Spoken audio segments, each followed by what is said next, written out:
Assalamualaikum warahmatullahi wabarakatuh. Perkenalkan, nama saya Della Sofitriani, NPM 2240224748, kelas A1, Fakultas Ekonomi, Prodi Akuntansi, dengan mata kuliah Bahasa Indonesia, dosen pemangku Bapak Soleh Kudin Anam. Di sini saya akan menyampaikan argumentasi saya secara singkat tentang ragam bahasa Indonesia. Ragam bahasa Indonesia terdiri dari 5 jenis. Yang pertama, ragam bahasa lisan dan tulis. Yang kedua, ragam bahasa baku dan tidak baku. Yang ketiga, ragam bahasa formal dan non-formal. Yang keempat, ragam bahasa ilmiah dan sastra. Yang kelima, ragam bahasa sosial dan fungsional. Di sini saya akan menjelaskan secara singkat ragam bahasa lisan dan tulis. Jadi apa sih ragam bahasa lisan dan tulis? Ragam bahasa lisan adalah ragam yang diujarkan oleh pemakai bahasa. Biasanya ada pembicara dan pendengar. Contohnya, seperti obrolan antara orang yang satu dengan orang yang lain di tempat yang sama. Sedangkan ragam bahasa tulis ialah ragam yang ditulis, dicetak, atau diketik.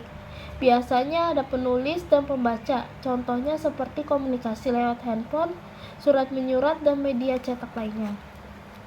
Selanjutnya, ciri-ciri ragam bahasa lisan dan tulis. Ragam bahasa lisan ciri-cirinya yang pertama, menghendaki kehadiran orang lain. Yang kedua, unsur-unsur gramatikal tidak dilengkapi secara lengkap. Yang ketiga, terkait ruang dan waktu. Yang keempat, dipengaruhi intonasi, nada, logat, ritme, dan suara. Ciri bahasa tulis.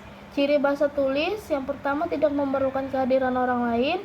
Yang kedua, unsur gramatikal hadir secara lengkap. Yang ketiga, tidak terkait ruang dan waktu. Yang keempat, dipengaruhi tanda baca dan ejaan.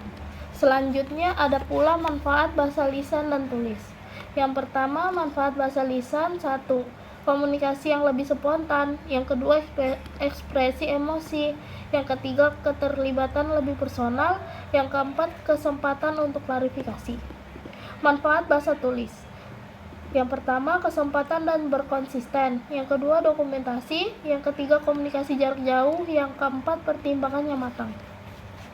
Dengan ragam bahasa, kita dapat mengungkapkan identitas budaya, nilai, dan norma.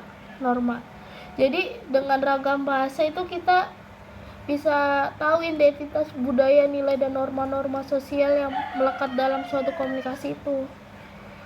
Ragam bahasa mencerminkan kekayaan keragaman budaya suatu masyarakat serta mencerminkan peran penting dalam memperkuat identitas individu dan kelompok melalui ragam bahasa. Sekian argumentasi singkat saya tentang ragam bahasa Indonesia. Terima kasih.